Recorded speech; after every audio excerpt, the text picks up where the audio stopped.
Desde Hialeah, en el sur del estado de la Florida, y transmitiendo desde la Iglesia Adventista del Séptimo Día de esta ciudad, el programa de Radio Revelación, en la voz de su orador y evangelista Rolando de los Ríos, presenta a Cristo, nuestra roca eterna. La introducción de este tema de hoy la pude disfrutar a través de Alexander. Y yo sonreía mientras lo escuchaba hablándonos del graffiti. Y yo me siento tan orgulloso de mi grupo celular que tengo acá. Yo creo que estamos contentos cuando nuestros jóvenes, y por cierto, lo hacen con tanta fineza, Dios los está usando maravillosamente. Me siento orgulloso también de nuestros camarógrafos, de nuestros técnicos que están frente a todos esos equipos y por supuesto de todos aquellos que participan para que nosotros podamos frente a nuestra pantalla disfrutar de esta hora y media de bendiciones. También por supuesto a Esperanza TV, que con tanta gentileza nos apoyan lanzando al satélite y transmitiendo este mensaje para gloria de Dios. Pero nos decía Alexander acerca del graffiti, y es verdad, Alexander, saben que se gastan miles y miles de dólares anualmente limpiando las paredes donde artistas improvisados con una caligrafía increíble han creado o puesto allí letreros. Algunos de estos letreros son hasta principios filosóficos. Y algunos son palabras que bien no deberíamos mencionar aquí ni en ningún lugar. Pero le llaman graffiti. Tal vez deba tener alguna raíz esa palabra. Pero cuando decimos graffiti, lo primero que viene a nuestra mente es lo que yo diría en mi castellano, un garabato en la pared. ¿Está bien así? Es echar a perder una pared limpia de un edificio. Pero algunos lo han hecho reclamando inclusive hasta justicia social. Y ponen allí palabras que pueden tener cierta clave demostrando que necesitan ser objetos de justicia. Como si acaso el ser humano fuera justo. Estaba leyendo hoy en el periódico, el rotativo USA Today, la tremenda y triste al mismo tiempo experiencia de Raymond Loewy. Raymond Tower fue un hombre que pasó 30 años de prisión. 30 años de prisión acusado de haber violado sexualmente a una niña de 12 años en el año 1981. Después de todos estos años y él diciendo que era inocente, claro, todo reo dice que es inocente. Todos los jueces escuchan mucho esa frase. Le aplicaron la prueba del ADN y se concluyó verdaderamente que el hombre era inocente. 30 años en prisión. Estaba mirando allí que el señor Toller es el número 254 de prisioneros que han sido liberados después de haber cumplido injustamente la prisión. Bueno, yo con esto no estoy juzgando mal al juez que de acuerdo a los elementos que tenía a la mano entonces hizo lo que él creía que era justo. Pero a lo que quiero llamar la atención, mis queridos, es que el ser humano no tiene justicia perdurable. La justicia del ser humano no es confiable. Una persona puede sentirse o creer que es justa y no actúa con justicia. De allí que clamamos por justicia social y ahí viene el escribir en las paredes, clamar en las paredes y hacer cosas de esta índole. ¿Saben ustedes que Dios sí ha tenido su graffiti? Que Dios ha escrito de alguna manera su graffiti. Quizás si vamos allá a la historia, bien atrás en la historia, vamos a ver a un hombre solitario ascender un monte pedregoso y hostil. Y vamos a verlo a pasarse días y días inclusive semanas en espera de algo que él no tenía todavía plenamente claro. Había sido citado allí, no sabía la razón, hasta que entonces pudo ver con sus propios ojos el grafiti de Dios. Cuando una mano misteriosa fue hacia una de las paredes pedregosas de aquella montaña y escribió en una forma legible y firme: no tendrás dioses ajenos delante de mí. No te harás imagen ni ninguna semejanza de las cosas que estén arriba en el cielo o abajo en la tierra o en las aguas debajo de la tierra. No te inclinarás a ellas ni las honrarás, porque yo soy Jehová tu Dios, fuerte y celoso, que visito la maldad de los padres sobre los hijos, sobre la tercera y cuarta generación de los que me aborrecen, y hago misericordia a millares de los que me aman y guardan mis mandamientos. Ahí viene otra vez el grafiti de Dios: no tomarás el nombre de Jehová tu Dios en vano, porque no dará por inocente Jehová al que tomare su nombre en vano. Y ahí está el hombre expectante, aquel hombre llamado Moisés, cuando nuevamente el grafiti de Dios: acuérdate del día del sábado para santificarlo. 6 días trabajarás y harás toda tu obra, mas el séptimo día será reposo para Jehová tu Dios. No hagas en él obra alguna, ni tú, ni tu hijo, ni tu hija, ni tu siervo, ni tu criada, ni tu bestia, ni el extranjero que está dentro de tus puertas, porque en 6 días creó Dios el cielo, la tierra y todas las cosas que en ellos hay, y reposó el séptimo día. Por tanto, Jehová bendijo el día del reposo y lo santificó. Y en medio de la bruma vio este hombre solitario en la montaña que aquella mano impresionante pasa la página y entra entonces a una nueva tabla que elige, comenzando allí con una frase sencillamente: honra a tu padre y a tu madre, para que tus días se alarguen en la tierra que Jehová tu Dios te da.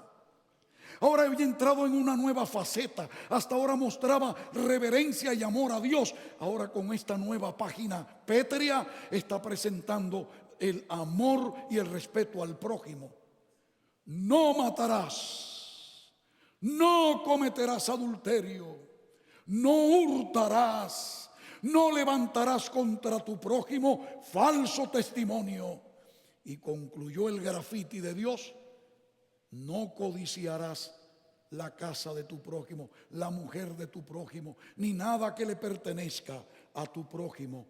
Y en medio de la bruma se desvaneció aquella impresión imborrable, y aquel hombre, al cabo de poco, descendía con esas 2 tablas trayendo el grafiti de Dios. Impresionante. El grafiti de los hombres clamando por justicia social. El grafiti de Dios presentando la base sólida de su justicia, su santa ley. Impresionante. Mis amigos, bueno, vamos a escaparnos ahora a Daniel. Nos quedamos allí con el grafiti de Dios, pero Dios ha tenido a bien escribir su grafiti cada vez que ha sido necesario. Nos situamos en el año 539. Ustedes recuerdan que anoche estuvimos allí justo poco antes de que el imperio babilónico cayera. Y tuvo que ver precisamente con la experiencia de Daniel teniendo una visión del Mesías que vendría.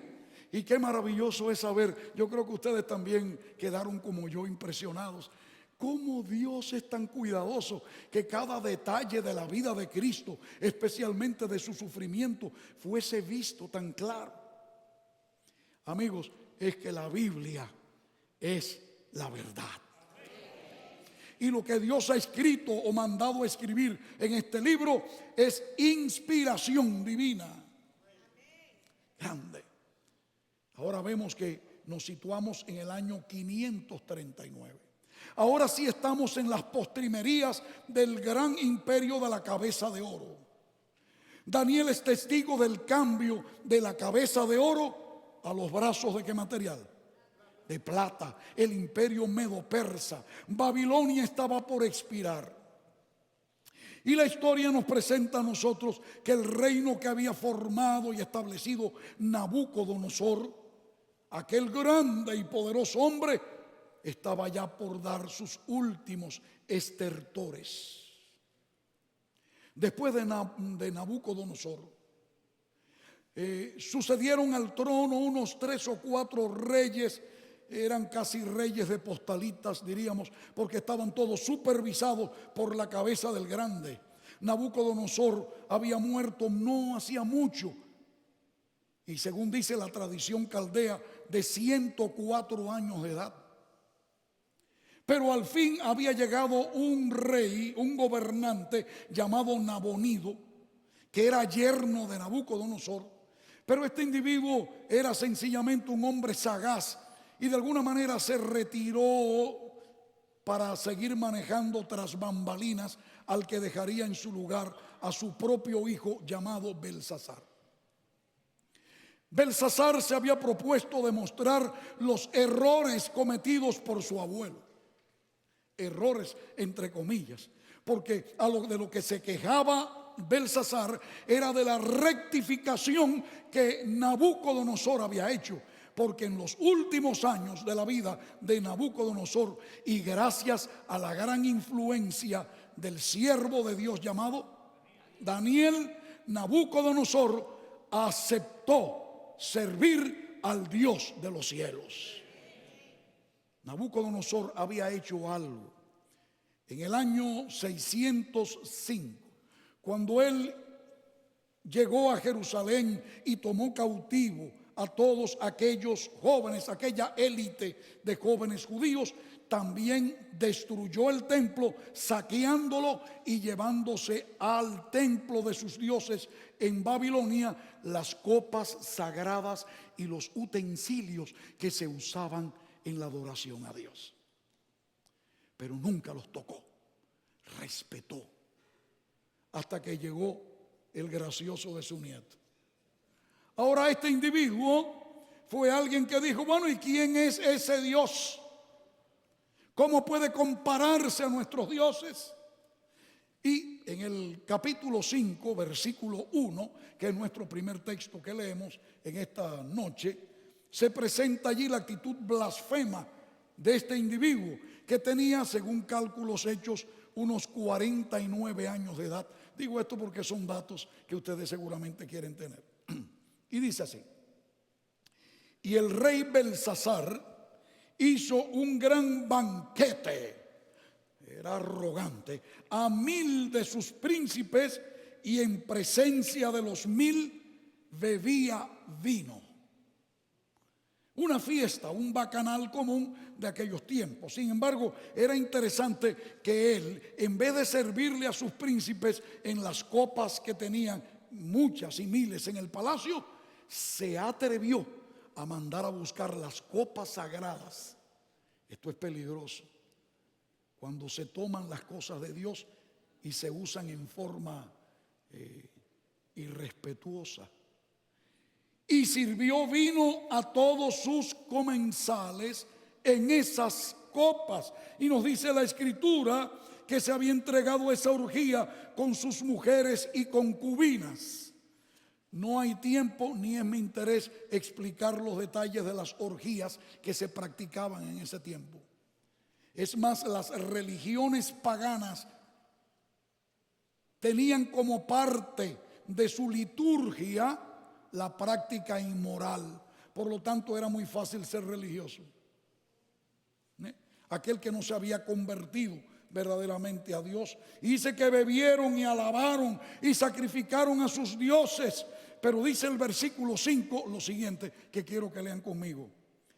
En aquella misma hora aparecieron los dedos de una mano de hombre, que parecía de hombre, ¿no?, que escribía delante del candelero sobre lo encalado de la pared del palacio real, y el rey veía la mano que escribía.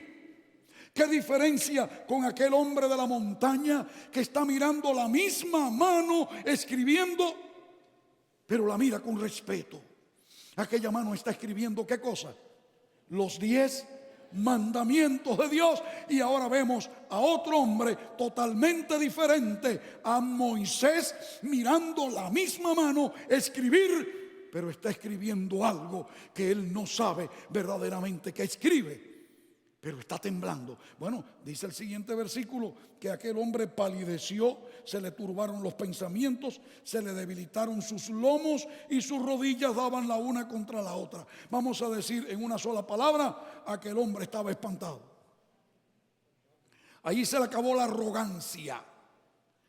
Ni siquiera, amigos, el mosto, el licor, lo había llevado a pasar por alto aquella situación. Él sabía que estaba en un aprieto porque aquella mano era impresionante.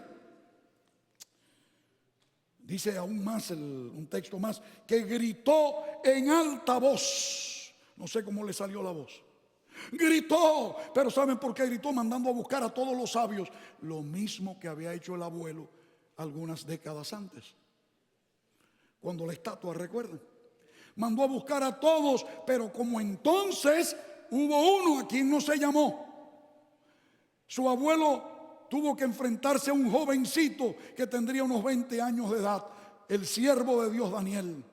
Este no llamó al anciano de más de 80 años ahora. Y vinieron aquí los incapaces que no podían saber lo que era aquello. Y voy a decirle, hermanos, lo que se escribió en la pared eran palabras conocidas. No eran palabras extrañas para ellos, eran palabras conocidas. Lo que ellos no sabían lo que significaba y por qué esas palabras fueron escritas. Esto tiene un sentido grande. El grafiti de Dios allí tenía un sentido. Tanto así que como nadie podía descifrar, apareció la reina madre, la esposa de Nabucodonosor, su viuda. Y aquella mujer le dijo, ¿sabes alguien? Tu abuelo. Aquí dice tu padre, porque se le llama en la forma antigua padre a los abuelos. Tu padre, tu abuelo, tuvo un hombre en la corte que todavía es un ministro de la corte. Tú no lo has llamado a Daniel, pero no, es interesante. ¿Qué nombre tenía Daniel? Belsasar. A Daniel se le había puesto que él era un protegido de Bel, el dios Bel. Y recuerdan ustedes que él, interesantemente, cuando escribió el documento que aparece hoy, le puso una T, Belsasar, como para decir, no me confundan, no quiero mezclarme con ese Dios. Una habilidad.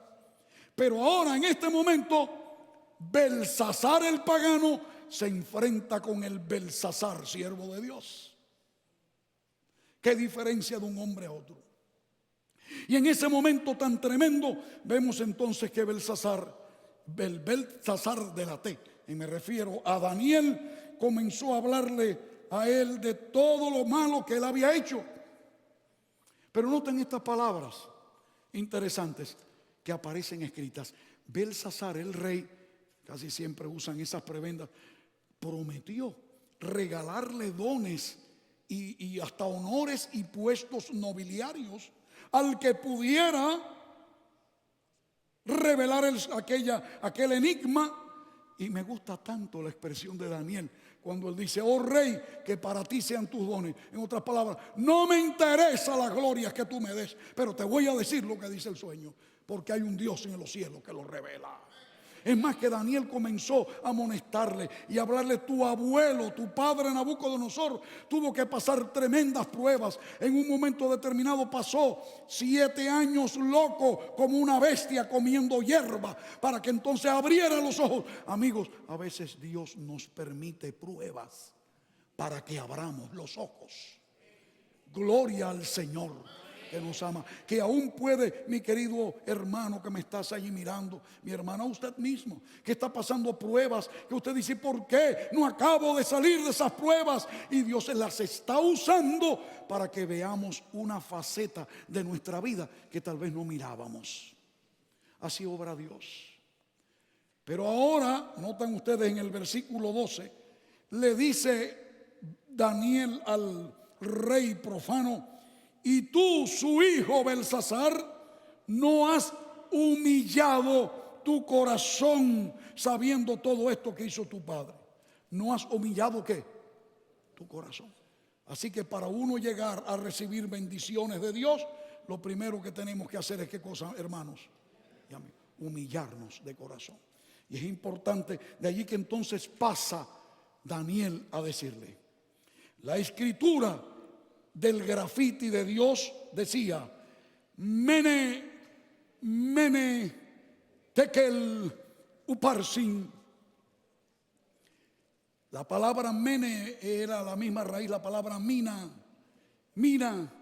Y la mina es el nombre de una moneda de 600 ciclos. También había otra moneda que era de 10 ciclos, pequeña. Esa era precisamente Tekel. Y el Uparsin era media mina. Mire, vamos a ver si yo pudiera ilustrarlo. Lo que escribió el grafiti, o se escribió en el grafiti, era peseta, peseta, un centavo, 10, un real, o dicen en Puerto Rico un vellón. ¿Me hago claro? Monedas. Ellos sabían lo que decía, pero ¿qué quiere decir eso de peseta allí? Amigos, yo he aprendido algo al estudiar este tema para ustedes y para gloria de Dios. Es que la revelación de Dios puede ser clara, pero al mismo tiempo no entendida, a menos que Dios llame al profeta para identificarla. No quiero decir con esto, hermanos, que Dios no se pueda él mismo a sí mismo resolver el asunto de la revelación. Es que él usa a sus siervos, los profetas. Dice la escritura que no hará nada el Señor Jehová sin que revele sus secretos. ¿A quiénes? A sus siervos, los profetas. Es decir, Dios tiene profetas, y en este caso era Daniel el instrumento para hacer ver qué quería decir aquello de peseta, centavo y real. Decimos real en algún país a la moneda de 10 centavos, un dime, ¿no? Sería algo así como quarter, penny. ¿Cómo se llama? Dime. Es que se me está olvidando el inglés. Digo el español y no aprendo inglés todavía. Estoy tratando de ver. Pero bueno, captamos la idea. Ahora viene Daniel y dice: fíjate lo que esto quiere decir. Es que la realidad, la palabra mene también tenía un significado de verbo. Y el verbo mene quiere decir precisamente el verbo contar, y tenía que ver con asuntos financieros y con asuntos comerciales, mientras que la palabra tekel tenía que ver con la balanza o la pesa en que se balanceaba allí el producto de lo que se vendía en un mercado. Por eso es que la frase tenía que decir claramente: contó Dios tu reino, nos dice el texto, contó Dios tu reino y le ha puesto ¿qué? Fin. Tekel, pesado ha sido en balanza y ha sido ¿qué? Hallado falto. Y luego más tarde la palabra uparsin es sustituida por algo que no entendemos o no sabemos plenamente. Pero más tarde, cuando analizamos la palabra Pérez, a veces decimos: ¿y por qué Daniel le dice Pérez? Es que la palabra Pérez tiene un significado grande. En hebreo, Pérez, parece que Daniel metió su interpolación hebrea allí y puso Pérez.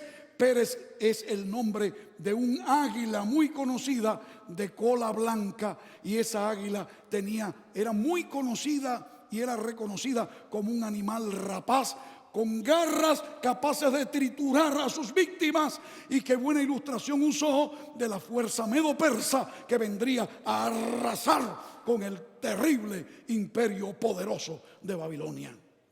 Desintegrar quería decir Uparsin también.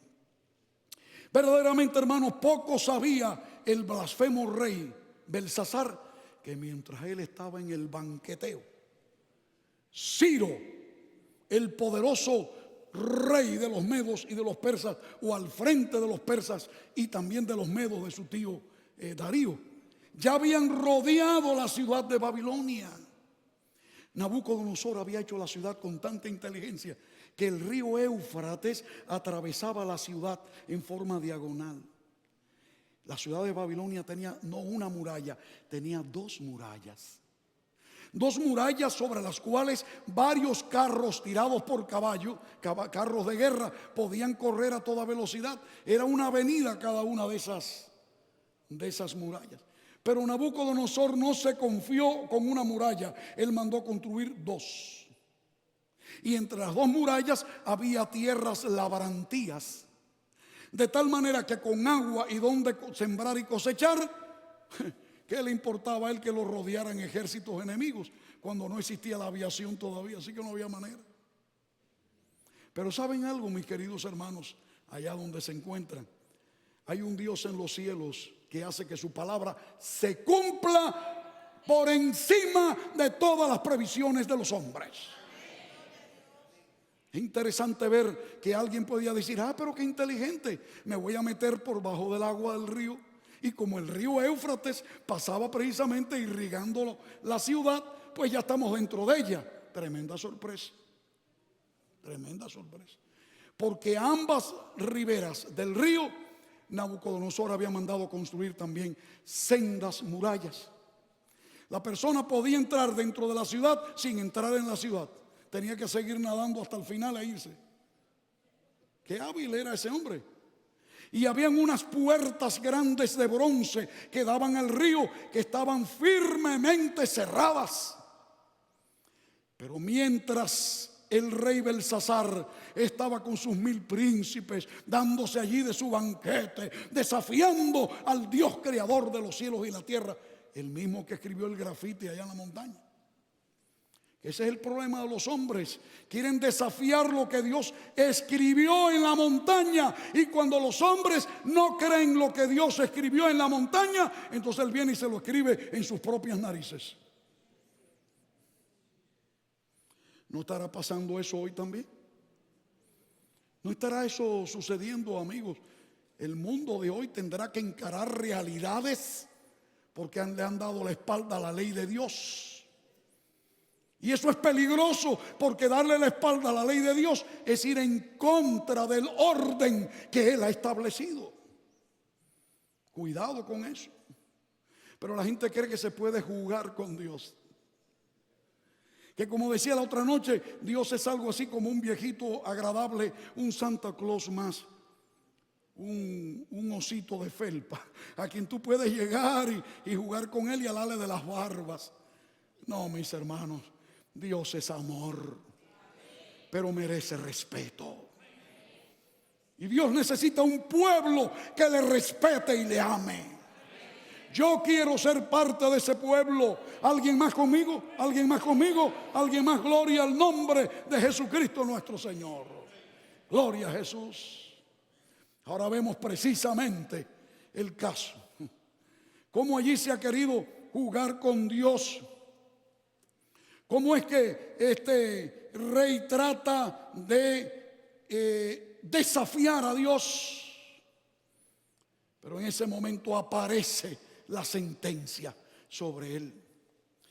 Y cuando el rey Ciro llegó a aquella ciudad, decidió entonces una estrategia que fue realmente una obra de ingeniería. Armó a sus soldados no solamente de lanzas, sino también de picos y palas. Y abrieron un canal que desvió el caudal del río Éufrates hacia un lago cercano. Las aguas bajaron, puso un dique, secó el río y todo él con su caballería entraron por el cauce fangoso del río Éufrates. Pero podían haber encontrado las puertas cerradas, pero por un misterio que nadie sabe, solamente nosotros sospechamos. Si es que hubo ahí un complot, o hubo un engaño, o una traición, pero yo prefiero creer que Dios lo permitió para que se cumpliera su palabra. Las puertas misteriosamente estaban abiertas. Tal vez los soldados borrachos también no cumplieron su deber. Pero cuando estaba con los ojos desorbitados, Belsasar mirando el grafiti de Dios, entraron las fuerzas de los medos y persas, y esa misma noche, delante del sabio y al mismo tiempo impresionado profeta de Dios, se le dio muerte a Belsasar, y el reino de los babilonios pasó a la historia. Para que la profecía siga cumpliéndose, el reino de los medos y de los persas subió al escenario. Hermanos queridos, qué clase de impresión tan grande vemos en esto. Ahora pregunto si no habrá que enfrentarse a realidades en este tiempo. ¿Será que el grafiti de Dios volverá a aparecer? En Eclesiastés, en el capítulo 12, es un texto muy conocido. El sabio Salomón concluye su discurso de esta manera: el fin de todo discurso oído es este. ¿Cuál es el fin del discurso? Él termina su libro sapiental llamado Eclesiastés, o del predicador. Teme a Dios. ¿Quieres repetirlo conmigo? Teme a Dios y guarda sus mandamientos, porque esto es el todo del hombre. Porque Dios traerá, ¿qué cosa? Toda obra a juicio, juntamente con toda cosa mala, sea encubierta, digo mejor, sea buena o sea mala. El grafiti, por así llamarle, como hemos querido llamarle, la escritura de Dios está sobre cada ser humano. Algunos han pensado a Dios como un Dios justiciero, duro, egoísta. El temor al juicio hace que muchas personas quieran venir a Dios. Así le sucedió al monje Martín Lutero, aquel monje agustino alemán. Él allí corría antes de hacerse monje, porque temía los truenos, y una noche tempestuosa le pidió allí a los santos y a Dios que le librara, y prometió hacerse sacerdote. Verdaderamente este hombre es alguien a quien todos nosotros le debemos en gran manera. Martín Lutero fue el hombre que se atrevió a abrir la escritura, y Dios le reveló la gracia y la misericordia divina. Pero a veces hay personas que juzgan lo que sucedió en Haití y decimos: es un castigo de Dios. Lo que pasó allá con Katrina es un castigo de Dios. El derrame de petróleo es un castigo de Dios. Y amigos, les voy a decir algo: el juicio no es precisamente otra cosa que poner en claro la actitud y la conducta del hombre. Porque al fin y al cabo, el severo y el cruel no es Dios, sino nosotros. ¿Es que acaso Dios castiga a justos e impíos por igual? Y algunos vienen y me dicen: bueno, ¿y si Dios existe?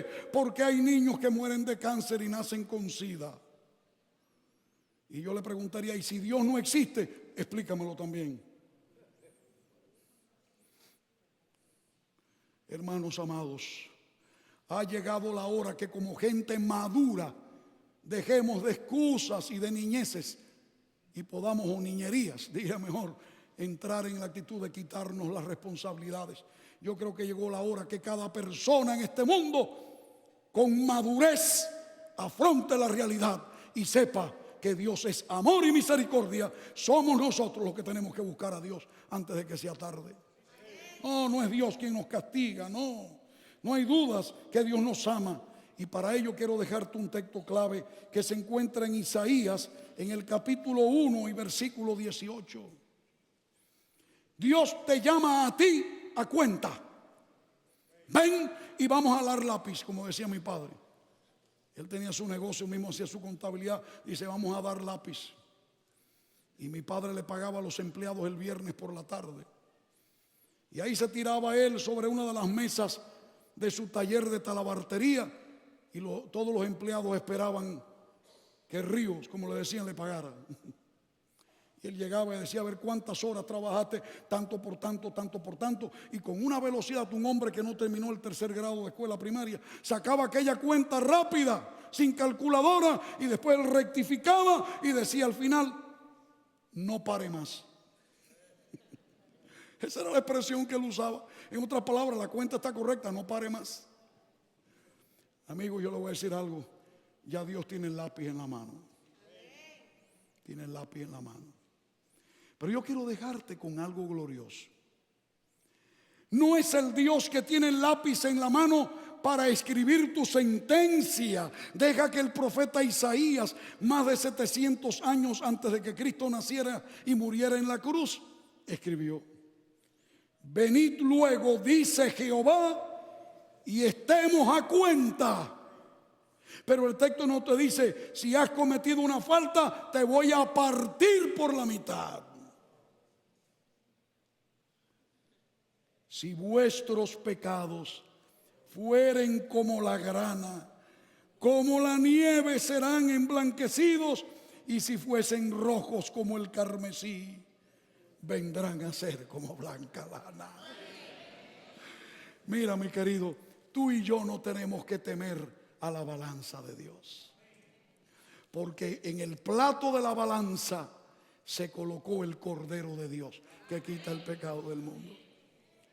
Si la gente, y dice la Biblia que la gran mayoría de los seres humanos no van a ser salvos, ¿tú sabías eso?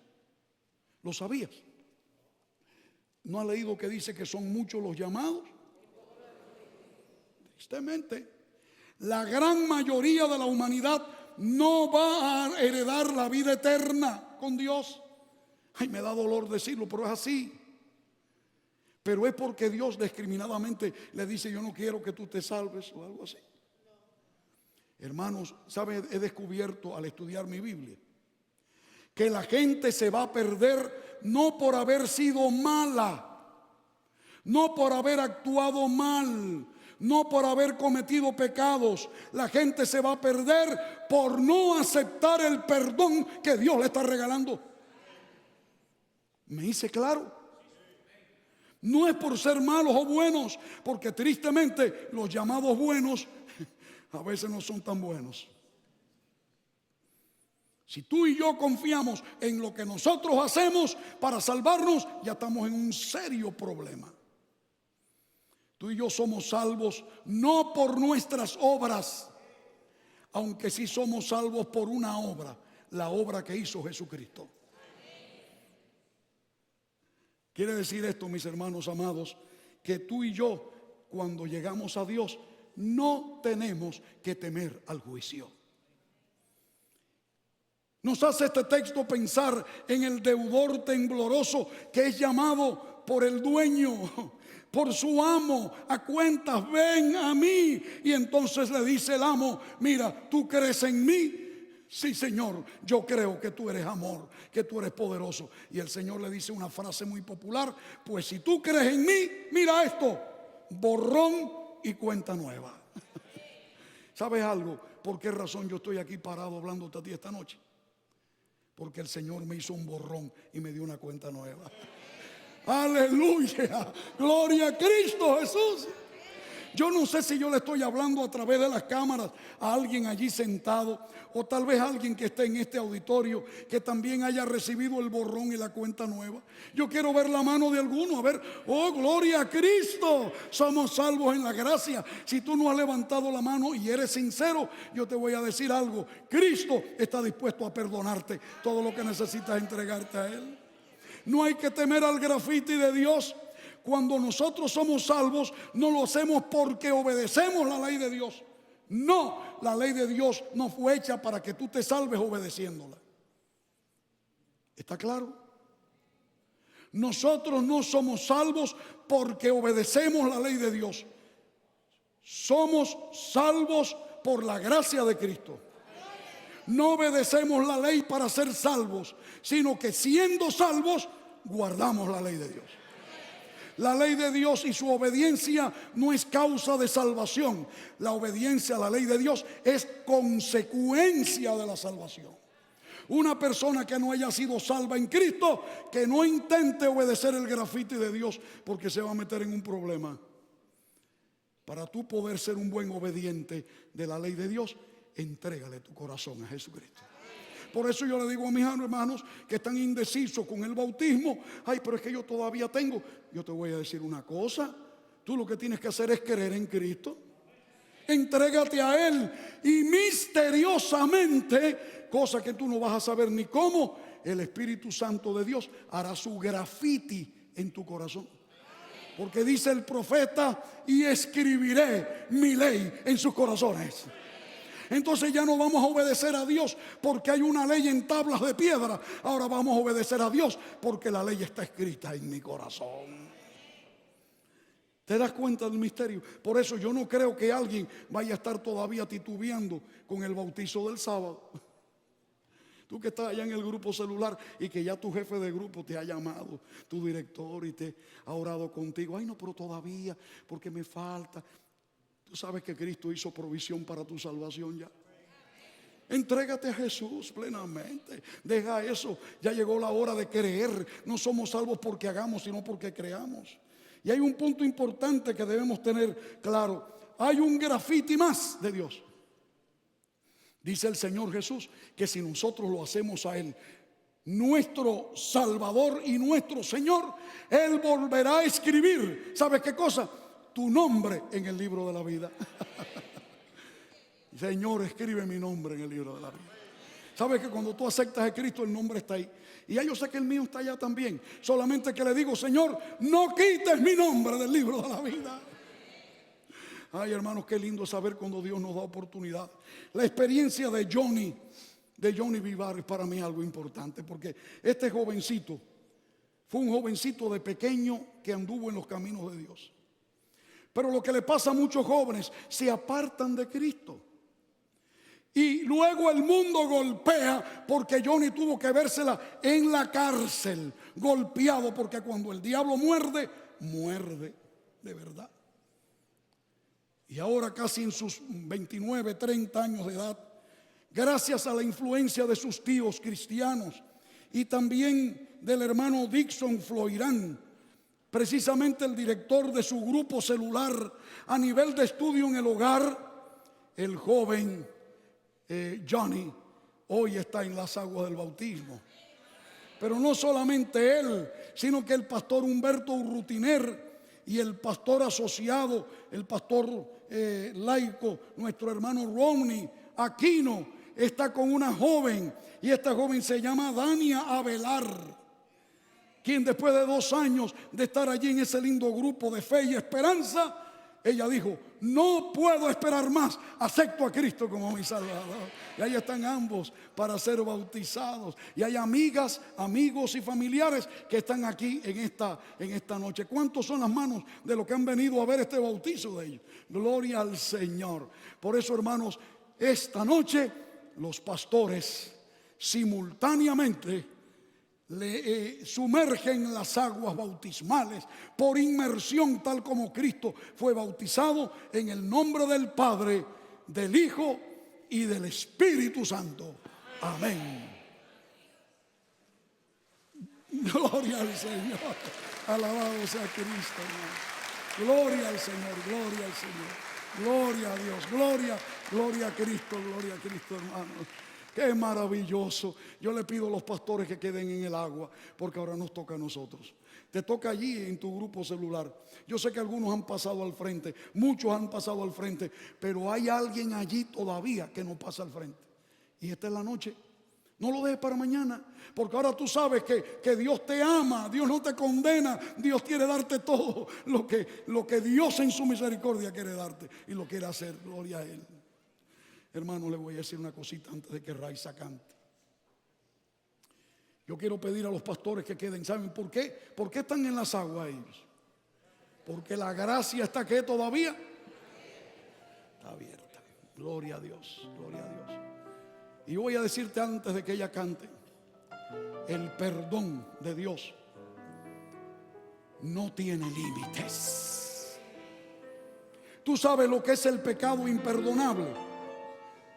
Yo te lo voy a decir en una sola palabrita. Podríamos teológicamente decir mucho, pero el pecado imperdonable es aquel del cual no nos arrepintamos. Eso es todo. Has cometido faltas, has cometido pecados. Allá donde estás sentado, te remuerde la conciencia por errores cometidos. Pues yo te acompaño en el sentimiento. yo soy un pecador también. Yo soy un pecador.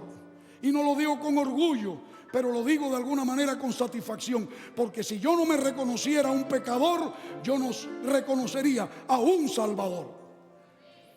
Yo tengo un Salvador.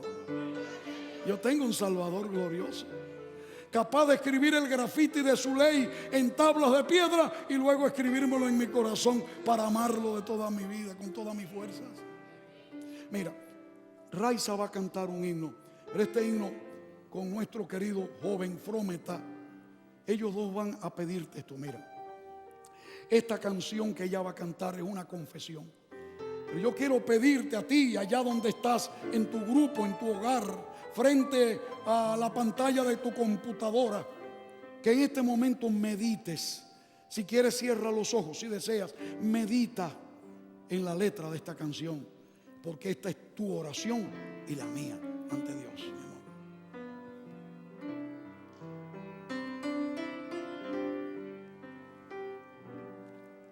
Señor Jesús,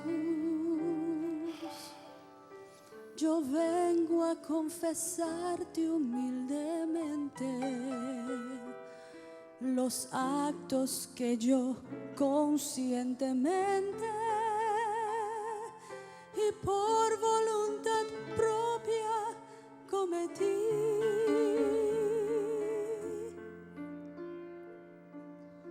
Fui yo, Señor, que en la oscuridad de aquella noche te di cobardemente aquel azote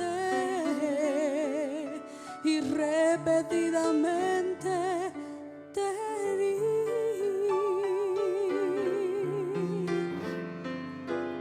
Fui yo, Señor, que con mis propias manos en realidad espinas recogí y con crueldad aquella vil corona construí.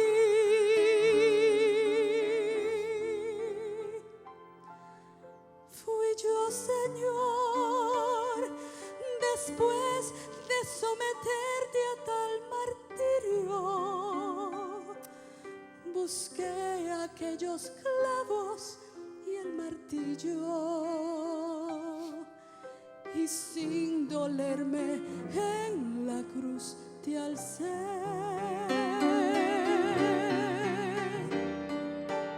Yo sé, Señor, que cada vez que caigo en pecado, de nuevo estoy clavando tus manos en la cruz.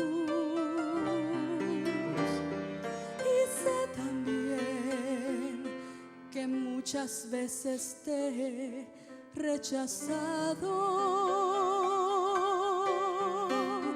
y dicho no a la oferta que me haces de perdón. Mi Padre, hace mucho que procuro ansioso romper con este círculo vicioso en que se encuentra envuelto mi vivir.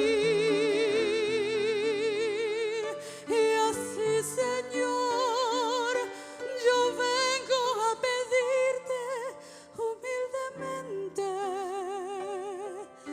que cambies tu mi ser completamente y en mí tu vida hagas renacer. Perdóname por todo lo que he hecho año tras año y lanza en el fondo del océano el sufrimiento y el dolor que te causé.